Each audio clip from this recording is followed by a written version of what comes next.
Place Austin, and they work to help men, women, and children get out of abusive relationships and start their lives over again. So those items that you donated, like the shampoo and conditioner, all those kinds of things, were to help that organization. So give yourselves a round of applause for that.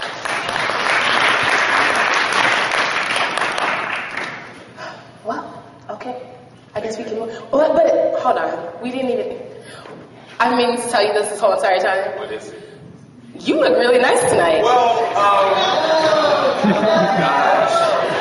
gosh, thanks. Gosh. You look really nice.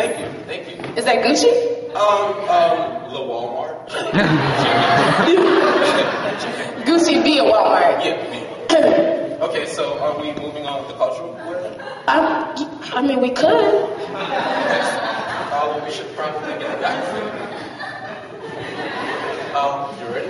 I mean, don't I look nice? Oh, yeah. It looks really nice tonight. You know, I do what I can.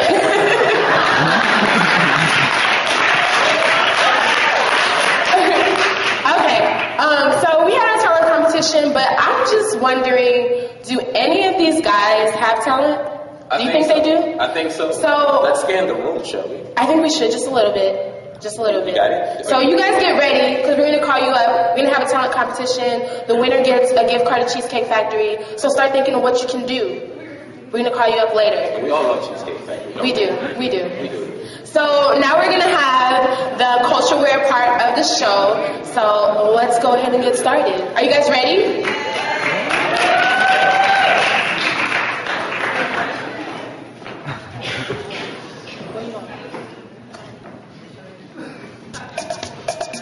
First up, we have Tony. Tony's wearing a custom-made, exquisitely designed, traditional Nigerian outfit. This golden outfit is known for its versatility in the Nigerian community. Whether attending a formal event, going to a dinner, or simply relaxing with friends, these threads are never out of style. Give it up for Tony. Next up, we have Eric. Eric is showing off a navy shan, an essential piece of traditional Chinese garb. Embroidered with artisan marks, the material is cozy and is made of Asian silk. Give it up for Eric.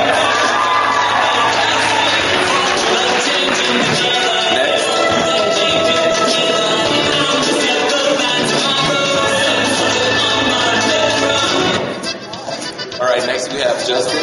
Justin is wearing a blue and gold traditional sombrero. The sombrero keeps him cool while taking the shape everywhere he goes.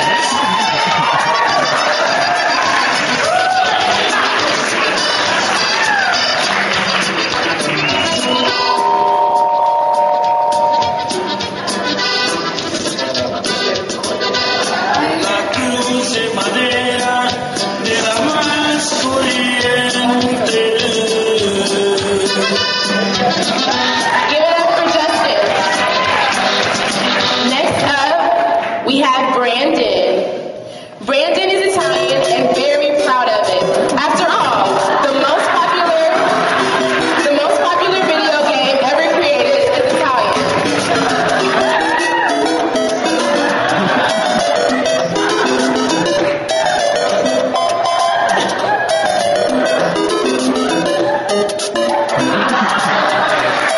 Give it up for Brandon.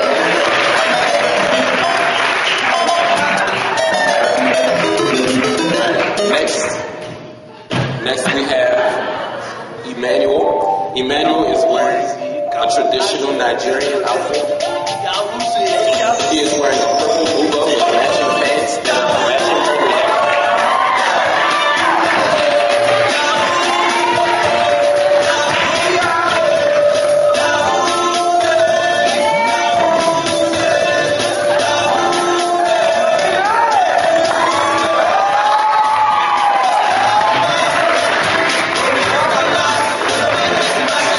Give it up for Emmanuel.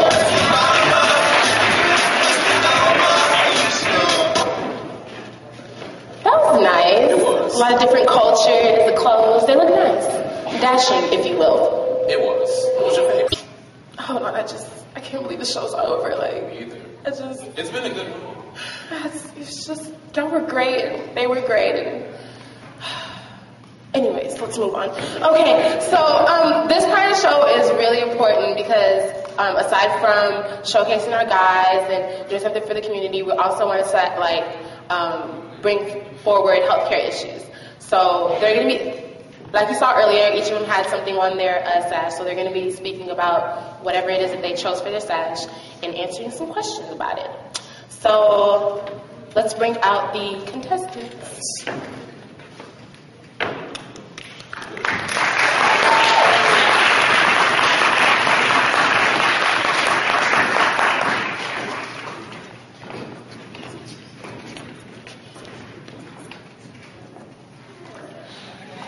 You guys ready? Okay. All right, first we have Brandon, and his platform is diabetes, you guys. Brandon. You guys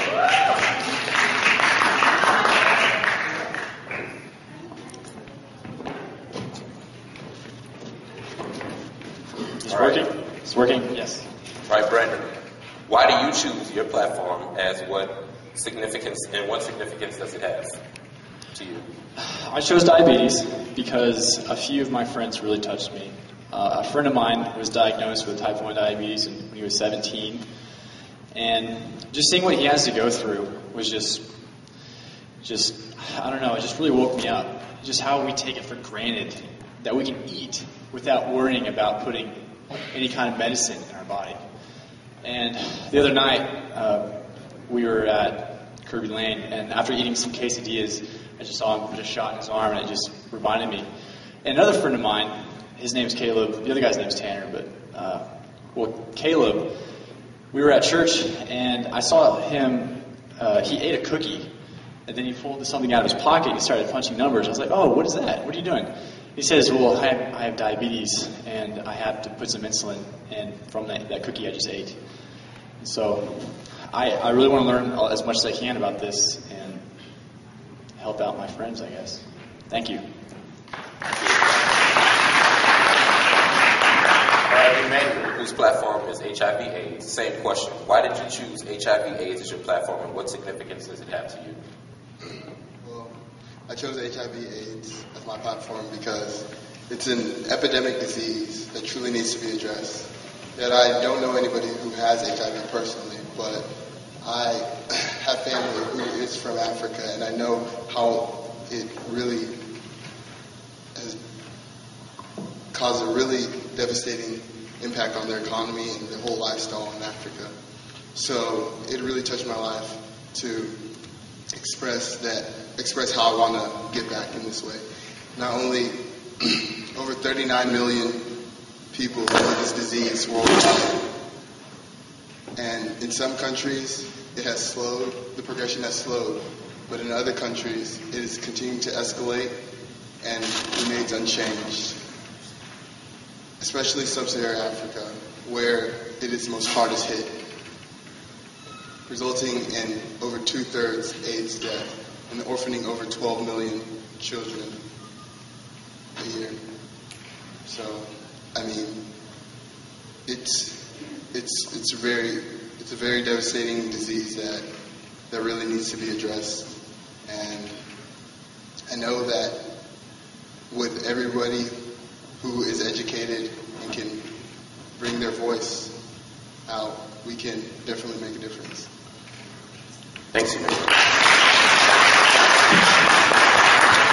Next we have Eric with his platform, Tort Reform as a Solution to Healthcare Reform. Same question. Thank you, Warren. I believe that this question and this platform has a lot of significance to all of us as healthcare professionals. As the war in Washington brews over healthcare reform and over the quandary of public option, I think that in the future we're starting to see more and more alternatives and more creative ideas in how to solve the healthcare solution. My suggestion is tort reform. Now, tort reform is a change in litigation, change in how malpractice, change in how different lawsuits are handled in this country. The Nonpartisan Congressional Budget Office last year predicted that a change in tort reform, currently listed in the healthcare bill in the Senate, would save $54 billion a year on the deficit. And I want to remind you that the deficit is yearly. That's $54 billion a year that this country will have that it doesn't have now. Tort reform additionally causes the secondary effect of what is called preventative medicine. Now, preventative medicine, is, as some of you know, is when doctors or other healthcare professionals, such as pharmacists or nurses, try to upcode or add extra treatments in order to help out the organization they're with to avoid liability. Now, this costs this country almost $100 billion to $200 billion a year. Now, I don't know if it's fair. I don't know if it's fair that doctors and nurses and pharmacists and healthcare organizations should be able to suffer the destruction of their reputation or their finances for caring, for trying, for coming to what we all came here to do. I think that not being able to look at healthcare reform without tort reform is a classic example of treating the disease symptoms without treating the cause. I want to live in a world where justice is applied to healthcare, and I hope you'll join me in that world. Thank you. Thanks, Eric. Now we have Justin, whose platform is Obesity in America. Same question. I'm so glad this guy is our next Pharmacy Council president. Good job. First off, thanks to everybody for coming out tonight. It's really the crowd that makes these types of events fun. And thank you to SNAFA for putting this all together. It's been fun. As far as why I chose obesity, I think mainly is because of the impact it's currently having on this country right now. According to the CDC, 1/3 of this country is considered obese or having a BMI of over 30. 2/3 of this country is considered overweight. So, what's up, guys? How you doing? 2/3 of this country is overweight. And you say, okay, what's the problem with that? The problem is obesity has been linked to several different chronic diseases. In fact, 4 of the top 7 leading causes of death in this country are associated to obesity. Not only that, but this country spends $2.6 trillion a year annually on healthcare. Can anyone guess what percentage of that is spent on chronic diseases? Wow, who said 75? That's good. Yeah, exactly. 75% is spent on chronic diseases every year. So imagine if we can if we want to get the most bang for our buck, I think we should focus our efforts as healthcare professionals on tackling the problem of obesity, because it's going to be like a domino effect. Not only will the trend of obesity come down, but all those chronic diseases that it's linked to will also start coming down. And in turn, we'll start bringing down healthcare costs as well. As far as the significance to me, I grew up in the Rio Grande Valley, and I've been around a lot of family and friends that have been stricken by chronic diseases associated with obesity. And just being around that your whole life, you kind of want to do something about it. And that's exactly why I'm here in pharmacy school today, and that's exactly why I'm nervous and talking to y'all about obesity in front of everybody right now. So it is an issue, and it cannot be ignored. Thank you. Thanks, Justin.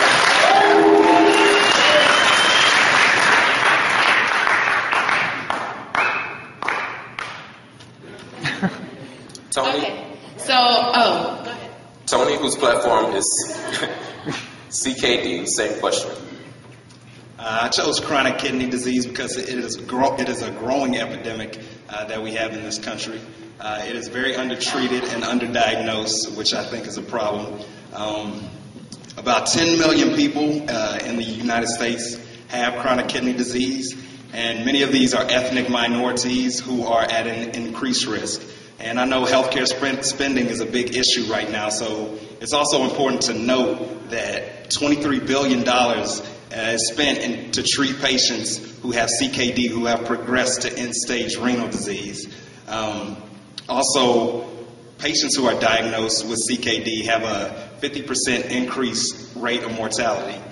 There are also a lot of other statistics about CKD that can explain how bad it is, but I think the bottom line here is that patients who have CKD are affected because they have a decreased quality of life, and I think it's important that healthcare professionals and us as future healthcare professionals pay attention to this so the problem doesn't get any worse.